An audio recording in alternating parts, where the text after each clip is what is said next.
Hey guys, welcome back to the channel. I'm Callie, and today I'm going to be going through, I have been in such a romance reading run. I have been reading a ton of romance. I think I am still on that Polycon train from the end of July because I've just been wanting more and more romance. So I picked out a couple of my more recent favorites that I've just been binging. The first one is the X Hex by Erin Sterling. This is a witchy contemporary romance where we're following a young woman who is a local witch, and this guy shows up who is a part of essentially the coven that owns the town, snooty rich boy aspect, grumpy sunshine tropes, and he comes to town to try and prove his worth as a witch and meets her and is swept off of his feet. They did date for a little bit prior, so this is also a second chance romance, which I adore a good second chance romance. And she ended up cursing him, and he thinks that all of his bad luck is because of her. So when they meet again, boy is there tension, and it is a wild ride. And the companion to this one, I don't remember the name of it, that drops in October, and I'll definitely be picking that up. With romances, I've also been reading a ton on my Kindle. So one of the most recent things that I read last week was Kulti by Mariana Zapata. This was recommended to me multiple times by our friend Hannah, and I finally bit the bullet and read it, and I am so glad that I did. This is a very slow burn romance about a young woman who is a pro soccer player, and her childhood soccer idol ends up becoming one of the assistant coaches. He is grumpy, he is German, and she just calls him all sorts of weird German food names as insults. And they just slowly start to become best friends. And what I loved about this the most is at a certain point, I wasn't really in this story for the romance. I was in it to watch Sal's career as a soccer player. I know enough about the game, but I was so invested in her soccer career, it wasn't even funny. So by the time the romance happened, I'm like, oh, that's right, this is a thing. But all in all, I adored this book. It was really slow, which I do tend to like faster paced romances, but this makes me a little bit of a believer of the slow burn romance. Up next, I have Sinner by Simone. This is the second book in the Priest series, which follows really heavy themes surrounding religion and faith. We are following the brother of the priest from the first book. He is a devout atheist, and when he runs into his best friend's younger sister, who is about to become a nun, naturally a romance occurs, because of course it does. So this is brother's little sister romance, best friend's little sister romance. That's the better term for it. This definitely talks the most about struggles with faith and why people have struggles with faith. So while yes, this is a very steamy romance, Sara Simone is not afraid to go heavy on religious trauma, things people find wrong with faith and religion, as well as people finding faith in religion in different things. And it's a wild and jarring experience, but I adored all of this. It was so well written. It is kind and not offensive to anyone who practices the faith. And it's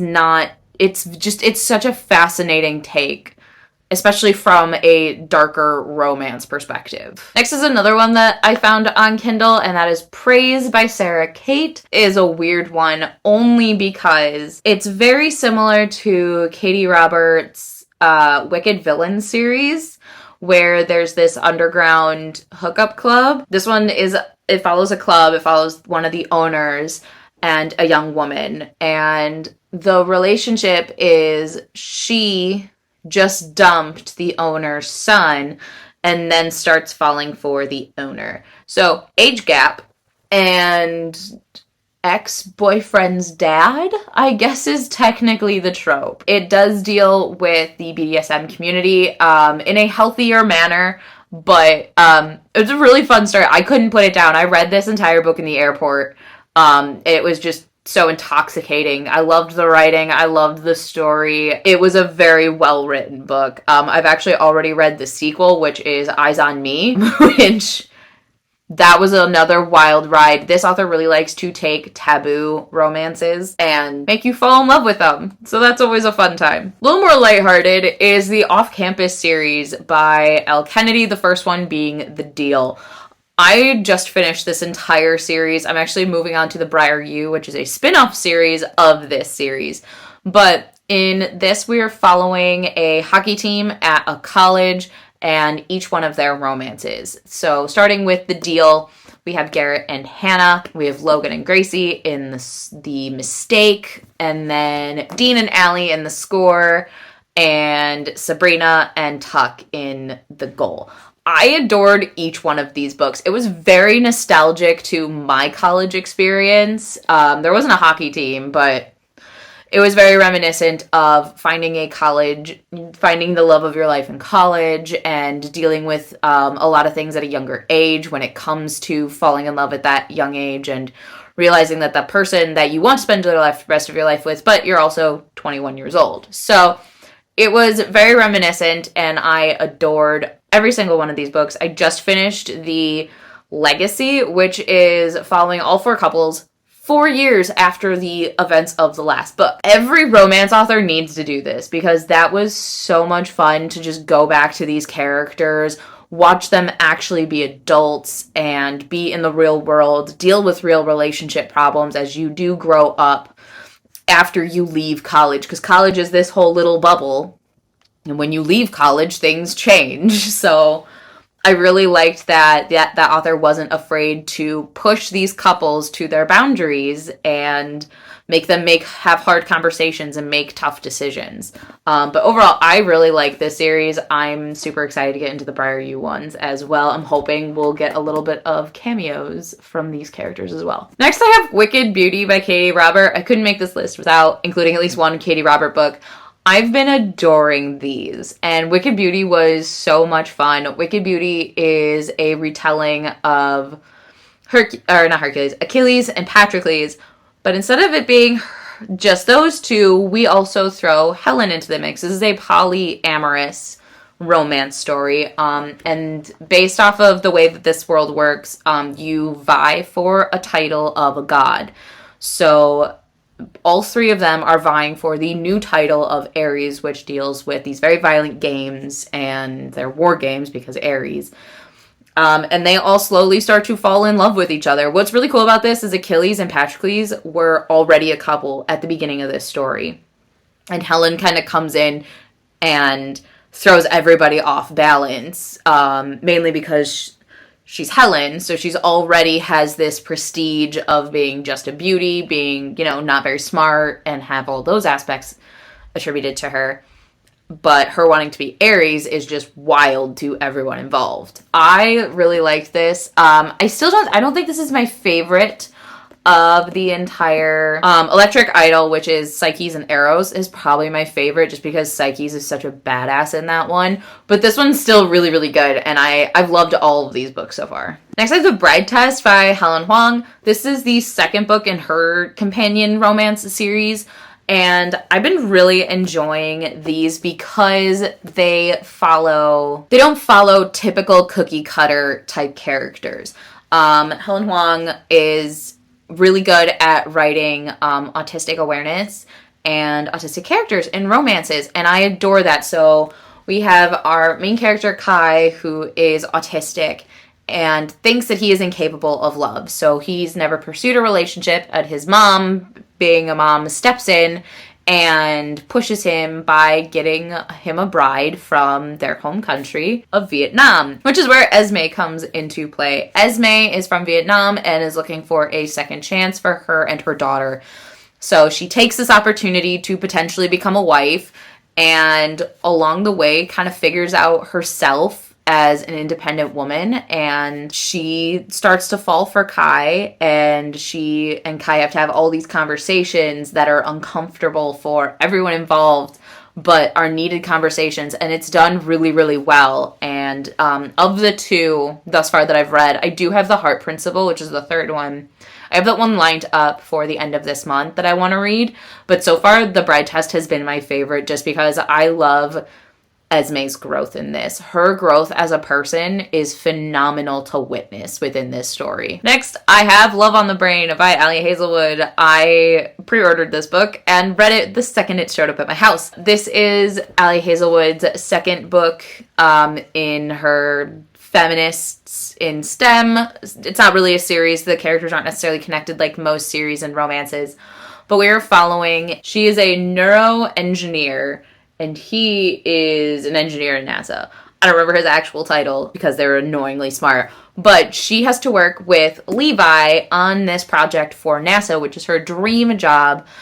But her and Levi were mortal enemies in college or in grad school. And they're both dealing with a lot of tension, and they're also dealing with a lot of misogyny within the workplace, which is a really big theme in Elle Hazelwood's writing, which is something that I really love. It brings a real aspect to her stories. And I love academia in the story. And one of the bigger topics that she talks about is the unnecessary inequality about the GRE and other tests to get into grad school, which is a fascinating thing that I didn't know was a big problem until this book. And then I did a little research outside of it and found out that it is a huge issue and causes a lot of people to avoid academia. I adored this book. I gave this 5 stars. I liked this better than The Love Hypothesis, and I loved The Love Hypothesis. So if you liked that one, read this one because it's better in my opinion. The last book that I have that I want to talk about is The Simple Wild by K.A. Tucker. I picked this up because K.A. Tucker is going to be at a Polycon next year, so I wanted to read some of her books. And the ones that I kept seeing popping up the most was The Simple Wild. I fell in love with this. This is a contemporary romance about a woman who goes to Alaska to essentially meet her dad for the first time because he's sick. And while she's there, she meets one of her dad's pilots. He owns this charter plane company in Alaska.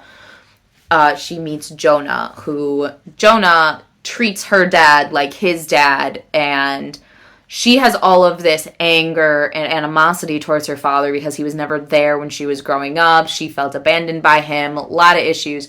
But Jonah doesn't know any of that, so he thinks that she is a prissy little princess from the city coming to guilt trip her father for being sick. And boy, are they both wrong.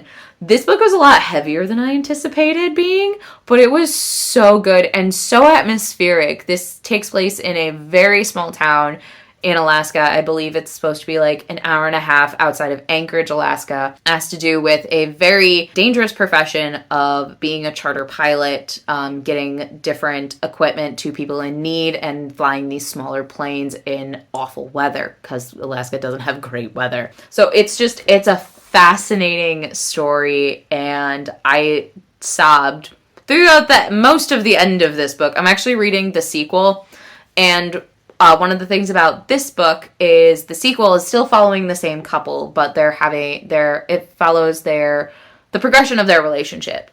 And I really like books that do that. One of my favorites was Grip. That whole 3-book series followed the exact same couple as they went through. You have their falling in love, and then you have, people don't just fall in love and then everything works out. I like seeing that real life issues come up and how the couples who, we've grown to love their love story and love them together, how are they going to tackle that together, or will that be something that breaks them? So I'm excited to get into Wild at Heart is the book. That's the sequel. And I think there's even a third novella one that I will probably end up grabbing after Wild at Heart. So those are just some of the romance books that I've been reading that I really wanted to talk about. I've been just in a huge romance binge. I have still been reading fantasy per normal, but just romance I've been gravitating towards it more. And they're fun, they're quick to read, and it's just something to put a smile on your face. Sometimes fantasy will take my heart out and rip it to shreds. So sometimes I don't want that. This is where romance comes in. But that's going to be it for today's video. Please comment, and subscribe to our channel. We post videos every Tuesday, Thursday, with the occasional Sunday. And I'll see you guys in our next video. Bye!